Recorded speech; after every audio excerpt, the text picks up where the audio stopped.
vamos a hablar de una figura jurídica importante que la Ley de Sociedades ha dispuesto para las personas que tienen inversiones en compañías. El tema, lo están buscando, ya viene por acá. El tema lo hemos titulado El referimiento como medio alternativo para hacer valer los derechos fundamentales de los socios de las compañías. Acontece que decía el magistrado Luis, que me antecedió, que parece que hay como una necesidad de no judicializar los procesos. Pero acontece también que, como también dijo la magistrada Bonilla, falta de garantías. Y cuando en una nación las instituciones no ofrecen garantías, eso tiene un asidero, y ese asidero anda por el nivel de la educación intrínseca de las personas, al margen de las instituciones, y obviamente la persona no anda solo. La persona, donde quiera que se desplaza, lleva consigo su cultura. Por consiguiente, si yo como persona individual tengo un problema de educación, cuando me instalo en una institución, obviamente voy a reflejar la falta de educación que poseo en esa institución. Entonces, la Constitución Dominicana y la propia ley ha permitido el uso de herramientas para buscar la manera de hacer valer los derechos. Pero quisiéramos empezar por retomar lo que es un derecho fundamental. Un derecho fundamental es aquella cuestión positiva que permite que usted pueda vivir en paz en una sociedad determinada, en este caso la dominicana. Entonces, el derecho fundamental es tan fundamental que hace falta que esté por encima de todo. No obstante, las personas violan esos derechos fundamentales. Sin embargo, la ley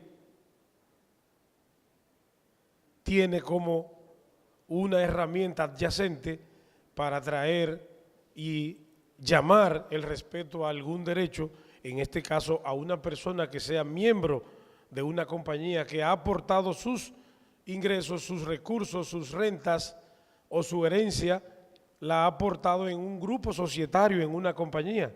No estamos hablando de cosas particulares como las que se han hablado, sino ahora grupos de personas que se reúnen para corporativamente explotar una actividad mercantil y producir beneficios, ganancias, dinero con esa explotación. Estamos hablando de los socios o los accionistas. Y existe lo que es el referimiento. El referimiento es, como quien dice, una voz, un lugar, un espacio que puede utilizar el que se ve afectado por una decisión, por una acción de una institución o de una persona que tenga una posición por encima de la de él o igual que la de él, pero que aquella posición le permita que se le viole ese derecho, que permita que la persona que incumplió, que la persona que faltó pueda abusar.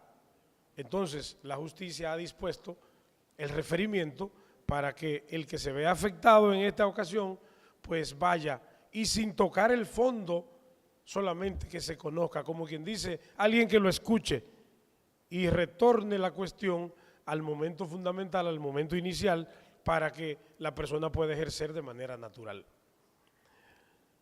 Pero fíjense que el referimiento no es una cuestión nueva. El referimiento llega desde la cuna de nuestra ley. Estamos hablando de Francia.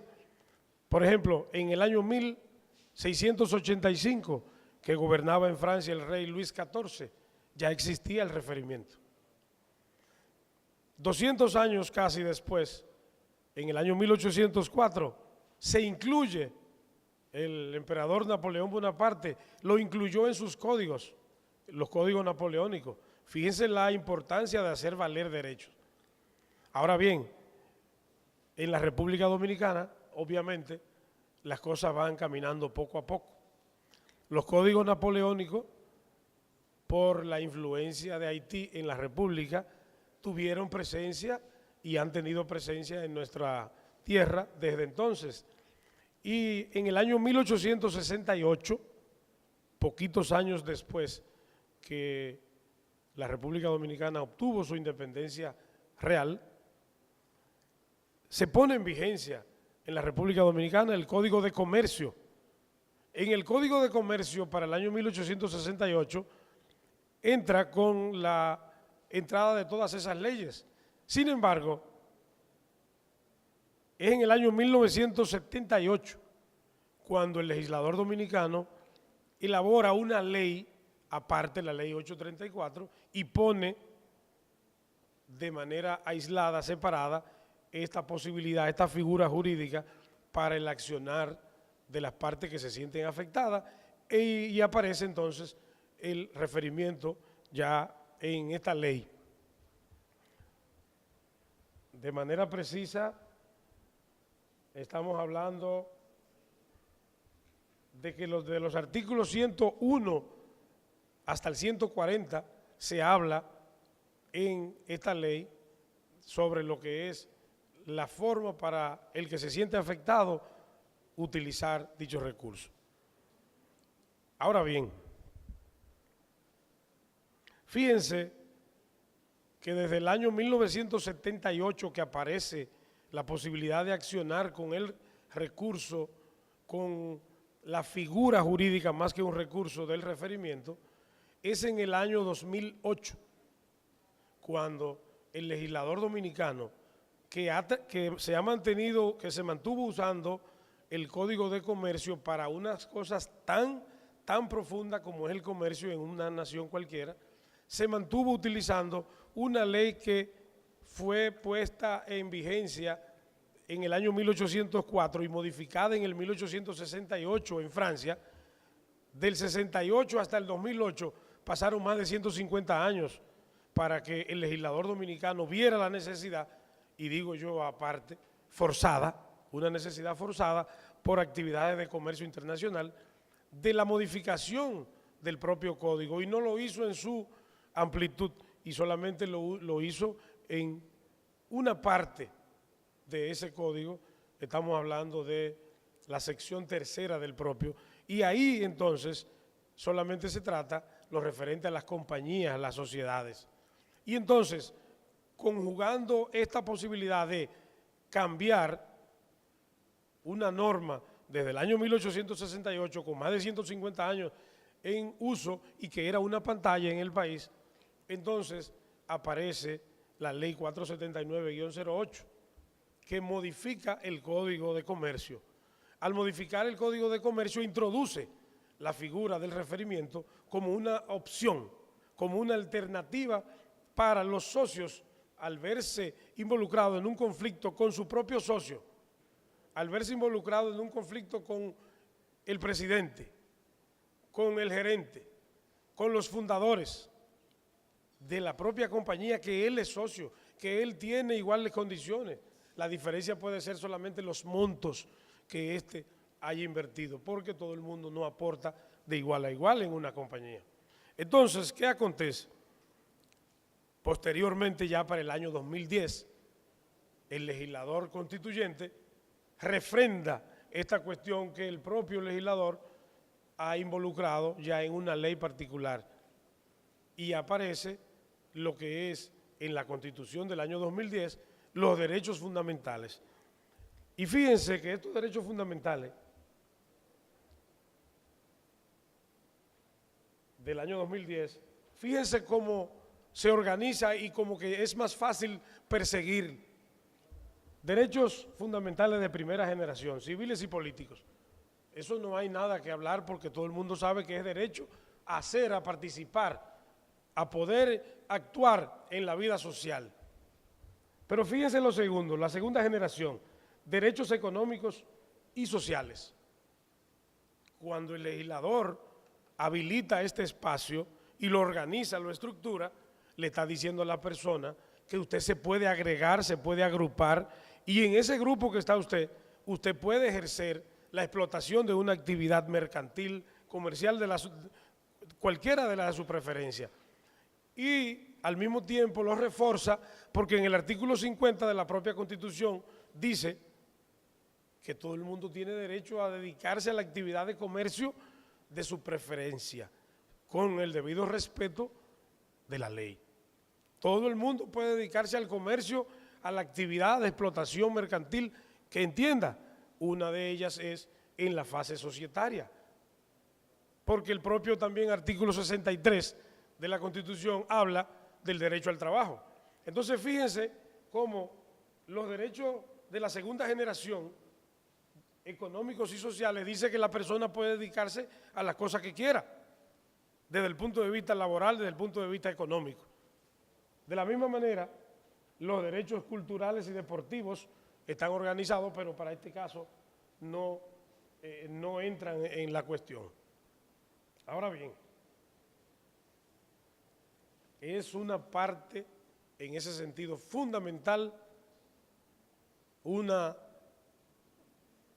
campaña que fíjense como hasta la magistrada Bonilla planteó las 20 provincias o 22 provincias de las 32 que tenemos en el país que están siendo caminadas por el Tribunal Constitucional en busca de educar, de orientar, de llevar la idea de que hay que tener lo principal que es el respeto y la cultura por lo constitucional. Entonces, en ese caso, el Estado es garante. Pero entonces ahí viene la contradicción.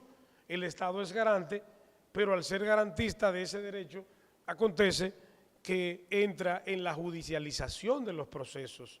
Y la judicialización de los procesos buscan garantía, porque cuando las personas no se ponen de acuerdo entre sí, o uno de las personas se aprovecha de la debilidad como persona, de la debilidad por la inversión, de la debilidad, de la posibilidad de proyectar su idea, de manifestar su pensamiento, entonces se aprovecha y se violan los derechos.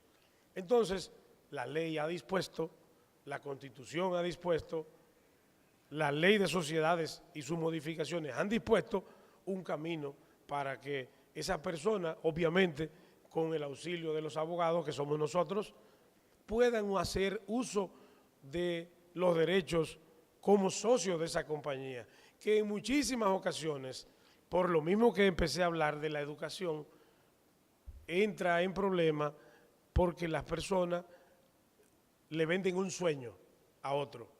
Por ejemplo, el sueño de que, mira, yo estoy trabajando en una compañía o un grupo de personas nos estamos asociando y hemos constituido una compañía con todo lo de la ley, míralo aquí. Pero requerimos fondos y como tú tienes algunos fondos que lo heredaste, que lo trajiste de otro país, que te lo sacaste, que de alguna manera, etcétera. Y llaman a la persona con ese sueño. Ese sueño se parece como al que le vende a uno una compañía de seguros.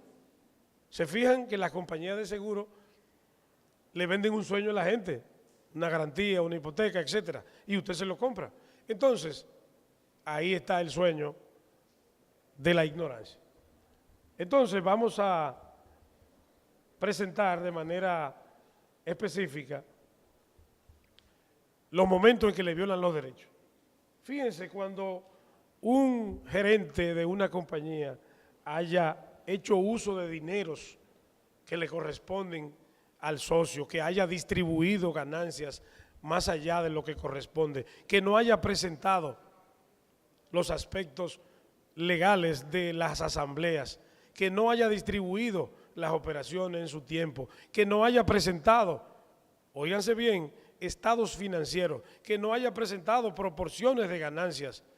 En fin, son muchísimas las formas que existen para el inversionista recibir laceración o vulneración de sus derechos. Ahora bien, ¿cómo puede acceder el ciudadano al resarcimiento de este derecho?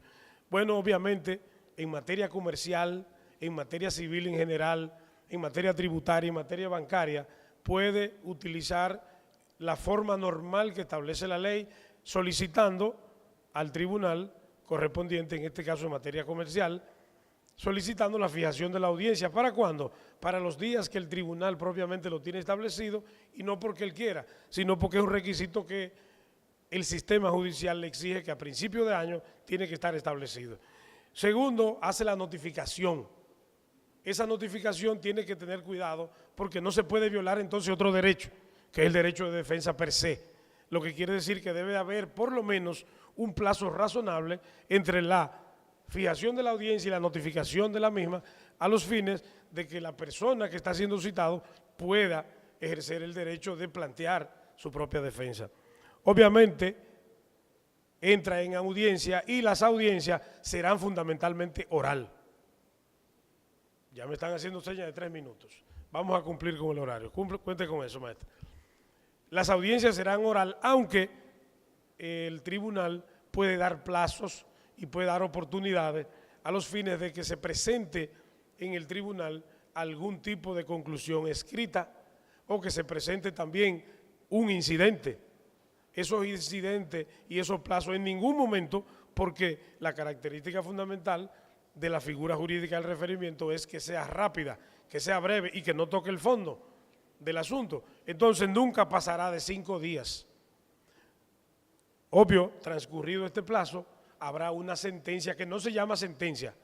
Para los estudiantes de Derecho, sobre todo, no digan la sentencia, porque es contraproducente y entonces usted se delata como ignorante. No se llaman sentencia lo que emite el tribunal en cuanto a referimiento. Son ordenanzas, son una especie de pronunciamiento que hace el tribunal. Es tan así que para la ejecución propia de esta sentencia la puede hacer el interesado directamente, hasta con la minuta que ha producido la Secretaría del Tribunal. Finalmente quiero decir que el incumplimiento, en este caso no como en el caso del Tribunal Constitucional, el incumplimiento de las declaraciones por la decisión del tribunal de referimiento pueden ser solicitadas para atacarla con astreinte, toda vez que ellas tengan obligaciones de hacer, no obligaciones económicas. Por ejemplo, como es el caso, ¿se acuerdan de la sanción que le impuso el tribunal a la Asociación de Profesores? Una astreinte de 50,000 pesos diarios por ausente. A eso nos referimos, la acción de no hacer. Lo vamos a dejar aquí por cuestiones de tiempo y estamos a su disposición. Muchas gracias.